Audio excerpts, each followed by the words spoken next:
माँ की आज्ञा का उल्लंघन पाप बड़ा कहलाता है। भरत लाल यह ध्यान रहे, यह पाप तुम्हें लग जाता है। हे बेटा भरत, माता की आज्ञा का उल्लंघन कभी मत करना, क्योंकि माँ की आज्ञा उल्लंघन करने से पाप लगता है और पाप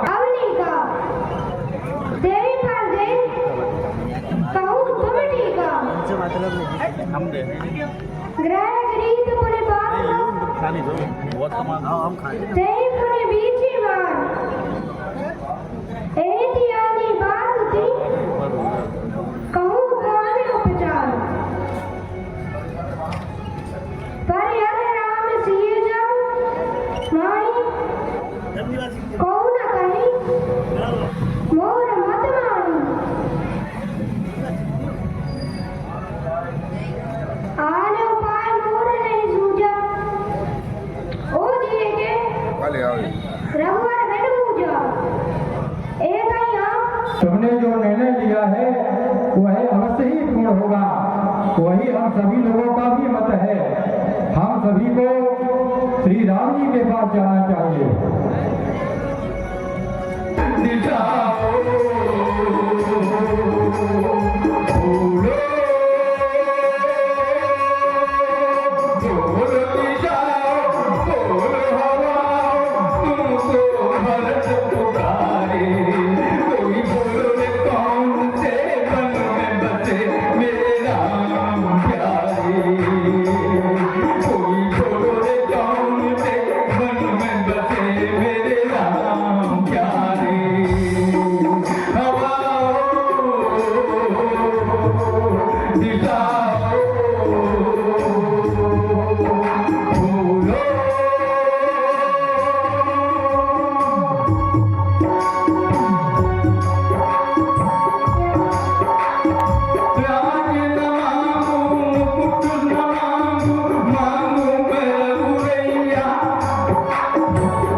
आपके सेनापति बनने की बात मेरी समझ में नहीं आई।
आपके मन में है, आप भरत राम से मिल लीजिए। अंदर को उनसे मिलकर मिल जाना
उनकी खोज करके दर्शन करने चाहिए।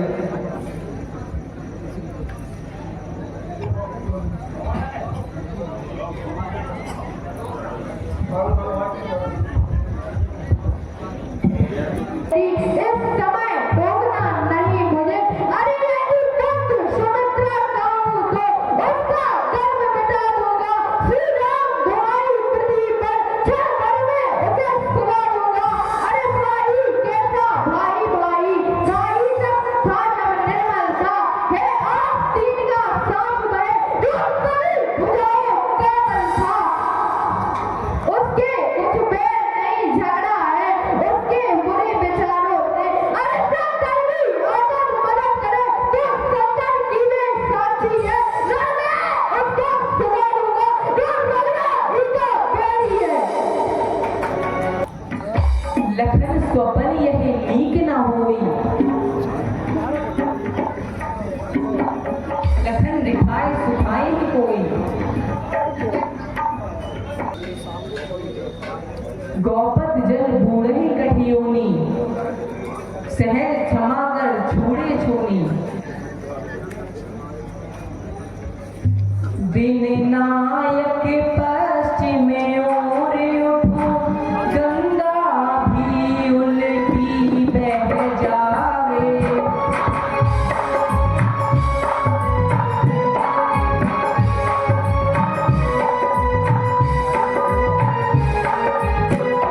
नभ से तारा बहे उतर उतर, पाताल के जल से टकरावे।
लक्ष्मण जी के वचनों को सुनकर आकाश से आकाशवाणी होती है कि हे तात, आपके प्रभाव को संपूर्ण संसार जानता है। आकाशवाणी को सुनकर लक्ष्मण जी महाराज संकोच में पड़ जाते हैं। श्री राम जी लक्ष्मण जी महाराज को समझाते हुए कह रहे हैं कि हे भाई, मुझे पूर्ण विश्वास है कि भरत के समान इस संसार में कोई दूसरा साधु और मेरा प्रिय नहीं है। इसलिए आप बिना विचार करके ऐसी शपथ न लें जिससे आपको पीछे पछताना पड़े। श्री राम जी के प्रेम में बढ़ता उमग रहा है। कहते प्रणाम चले दो भाई, कहते प्रीत सारद सच्चाई। दोनों भाई भरत जी और शत्रुघ्न जी महाराज श्री राम जी का स्मरण करके और दंडवत प्रणाम करते हुए श्री राम जी की ओर जा रहे हैं।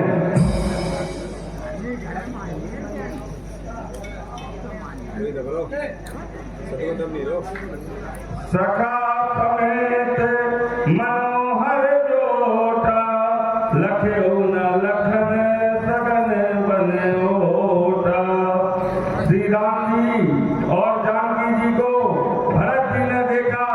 लक्ष्मण जी महाराज सगन बन होने के कारण उन्हें दिखाई नहीं दे रहे हैं। भरत जी के प्रभु आश्रम पावन, सकल सुमंगल सदन सुहावन। भरत जी महाराज श्री राम जी के पास उनके आश्रम में आ जाते हैं। वह आश्रम बड़ा ही सुहावन और मंगलदायी है। करत प्रवेश मिटे दुख दावा, जन जोगी पर मारत पावा। जिस प्रकार से योगी पुरुष को प्रमाणित बन जाता है, उसी प्रकार से भरत जी के हृदय से संपूर्ण ग्लानि और विषाद दूर हो जाता है। गुरु वशिष्ठ जी के चरणों में प्रणाम कर रहे हैं। जन सुबेले अवेली हिम मारी। श्री राम जी ने तीनों माताओं को अत्यंत मलिन और दुखी अवस्था में देखा। ऐसा प्रतीत हो रहा है जैसे किसी सुकुमार वेद पर हिमपात हो गया हो। तीनों माताएं, जानकी जी और सभी लोग व्याकुल और दुखी हैं। गुरु वशिष्ठ जी महाराज सभी को समझाते हुए बैठने के लिए कह रहे हैं। कस न कयो कसराम, लोग दुखद दिन दुई, दरस देख लो विश्राम हे भक्त राम। तुम तो नीति को जानने वाले हो, निश्चित ही धर्म का पालन करते हुए अपने आचरण वचनों को कह रहे हो।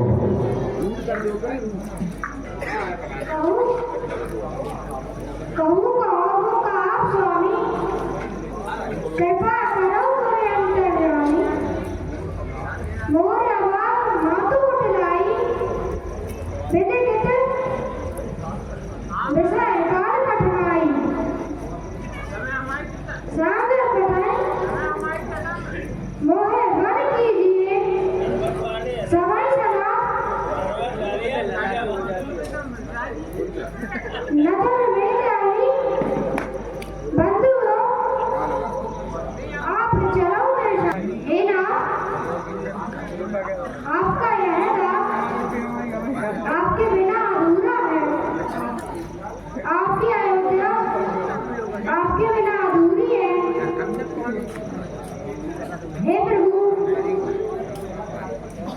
मुझे वह अयोध्या का राजपथ नहीं चाहिए। माता की कुटिल बातों से आपको जो कष्ट हुआ है, आप वन में रह रहे हैं, उस दुख को भारत सहन नहीं कर सकता है। आप माता की बातों को छोड़कर भरत के अपराधों को क्षमा करके अयोध्या की ओर चलिए। पिता की जो स्वर्गवासी हुए, अब हमारे लिए आप भी पिता समान हैं।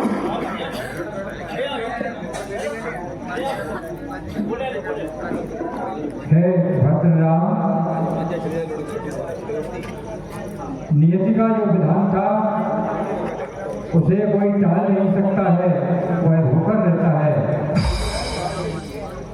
उसके लिए कोई भी दोषी नहीं होता है।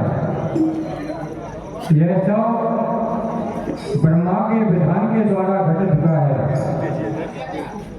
अब तुम माताओं की आज्ञा को मान करके वही कार्य करो जो सबके लिए उचित हो, और ऐसे ही अब तुम्हारा यह दायित्व बनता है कि तुम अयोध्या का राजपाट संभालो और माताओं की आज्ञा का पालन करो। वार्ता करते करते 4 दिन व्यतीत हो जाते हैं। अयोध्यापुरी के सभी स्त्री पुरुष श्री राम जी के सौंदर्य स्वरूप को देखकर प्रसन्न हो रहे हैं। क्रोध भी स्वीकार करें। आप अपनी पादुकाएं अपने इस दास को दीजिए, जिससे कि उन्हें उनकी नित्य प्रतिदिन सेवा कर सकूं, और उन पालिकाओं को देखकर अपने आत्मबल में वृद्धि करके राज्य का पालन कर सकूं, और आपका सेवक बनकर राज्यभार कर सकूं। दीन भर कृपा पारे दीनी, सादर भरत शीश धर लीनी। भरत जी महाराज के निर्मल और कोमल वचनों को सुनकर श्री राम जी उनसे समझाते हुए कह रहे हैं कि हे भाई, आपका हृदय बड़ा निर्मल है।